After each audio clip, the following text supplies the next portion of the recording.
Okay, so I'm going to try to keep this as basic, simple, and straightforward as possible.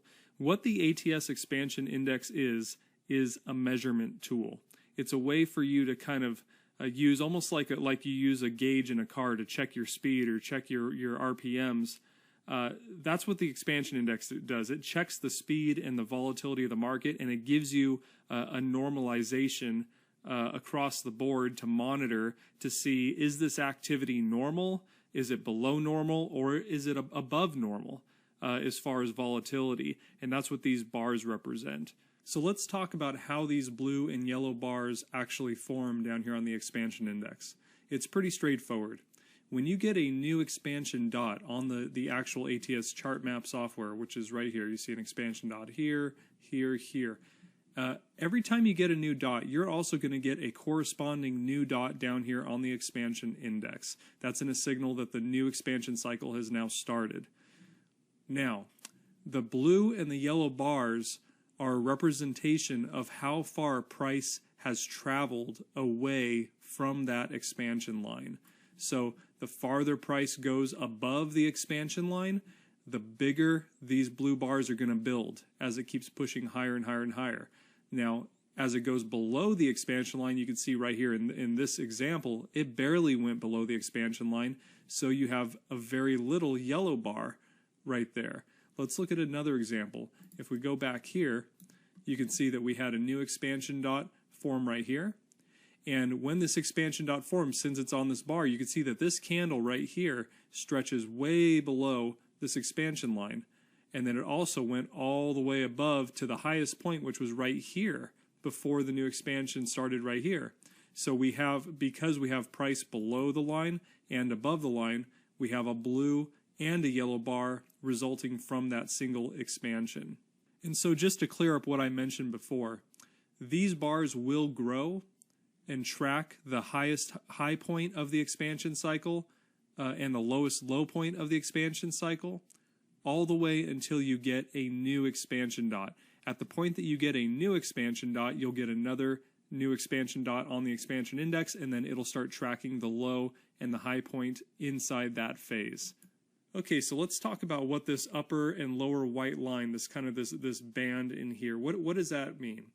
What that is it's tracking the general average of the expansions, how far each expansion has traveled as a cluster in the recent past. And it's giving us this average, which you could kind of think of this as kind of a profit goal, or it could also be kind of help you monitor what is below normal or exceeding normal based on, is it inside the blue area or is it above the blue area or below the blue area, depending on which way the market is expanding.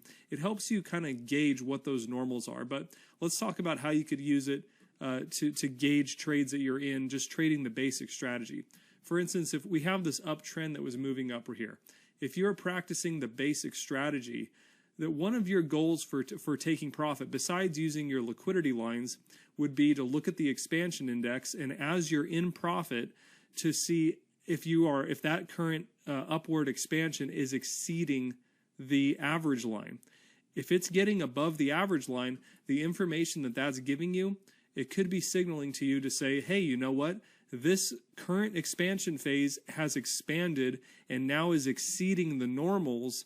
This may be a good place to look to cover and take your profits pretty soon because you're already above what's normal.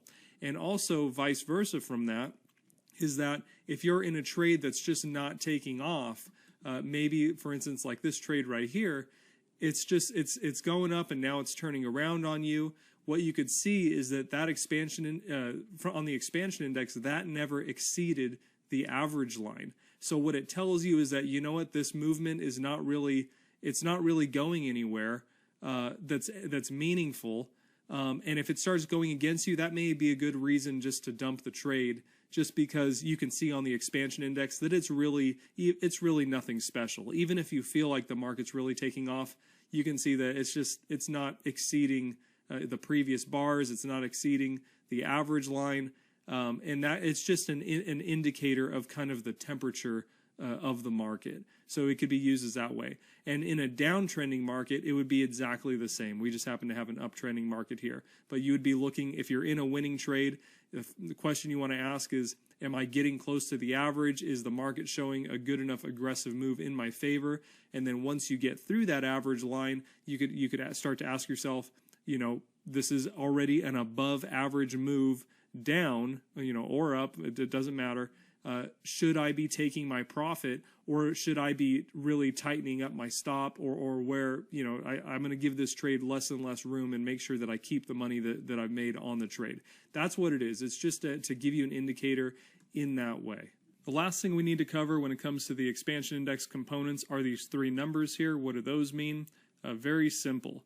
This middle number right here represents how many points you've currently pushed from the last expansion. So from here down to here. So that's going to give you a real-time readout of how far the market has expanded.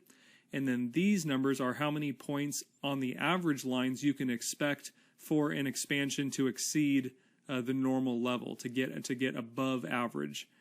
So right now you can see that on the downside, the normal, or to exceed the normal expansion, would be more than 786.50 points. That just gives you kind of something to shoot for. On the upside, it's 785. So pretty straightforward. Just gives you that readout, just that little extra insight that could help out definitely in a lot of circumstances when you're trading. So let's take a minute and review this sped up market here so you could get familiar with how the expansion index forms. So as of right now, the market's just been going sideways. Nothing has really been happening, but right now it's just starting to break out short. If you look at the current expansion bar, you could see that it's now starting to exceed the previous bars. That's your first indication that things are opening up and it's starting to get interesting. Volatility is coming into this market. Now there's probably going to be something that's tradable. So you can see it compared with the previous bars, you could see those normals. Now, if you're going to short this market, let's say you enter short right here. Okay, now you're in the money on the trade. It's pushing down. You're looking at that current expansion bar. You could see it growing to the downside. As you're in the money, as you're taking profit in this short trade, you can see it hits the average line and then the market stalls out. As you come up to that average line, what it's telling you is that this is about average of what you should expect for a profitable move that you're in. So again, there's no guarantees of how far it's going to go, but what it's telling you is it wants you to take account of, hey, this move has moved to an average of what the big moves are, or above average. You may want to think about taking your money off the table. So anyway, hopefully you got a little bit of experience with that. You'll have to practice with this in real time to really understand, because this is forming much faster. This is a 5-minute chart we're looking at here. But if you just use this indicator as that gauge to check and see, is there volatility? Are there things happening in the market that are interesting, or is the market flat and dead? A lot of times when you take the sideways market up here that was previously happening, in those markets in real time, you can feel, if you get into a trade, you can sometimes feel like, oh, this is going to be a really big winner. But in reality, it's not. It just is falling apart on you. It's just not going anywhere. So the expansion index, when you compare it with those previous expansion bars, it just helps you get a sense for what's normal and what's above normal. And that way, when you get in those trades that really start to move, you're going to be able to catch the sense of that on the expansion index early, because you're going to start surpassing those previous bars, and then you're in trend, you're going to be able to shoot for those average lines to really bank a substantial profit and know what's normal, what you should hold out for. Or if the trade doesn't take off, you'll be able to know that really quickly. You'll know it's just not performing and it's just not going anywhere. So should serve as an early indication to help you out in that way as well. And so the last thing I'm going to talk to you about is what charts should you actually run the expansion index on? Should you run it on all your charts? Should you run it just on your higher time frame, just on your lower time frame? How should that go? And the answer is there's not really, there's no rule to it. You could run it on your lower time frame, your entry time frame. You could run it on your higher time frame. Or if you want to keep it a little bit simpler, just run it on your higher time frame. That's something that you're going to want to play with. What I would do is, if you are pairing 3 or more than 2 time frames, you may want to be careful, running it on all 3, because what you don't want is you don't want to get overloaded with too much information. remember, ATS is supposed to be simple. It's a simple approach, and you don't want to have so much different things to consider before taking a trade or while you're in a trade that it starts taking away the simplicity of the opportunity that you're dealing with. So if you find, even if running it on 2 charts is too much, just run it on your higher time frame and see the insight that gives you before you put it on the lower time frame as well, and just play around with it. But there is no rule. Just do what works for you and what gives you the best insight and the best results when doing your trading.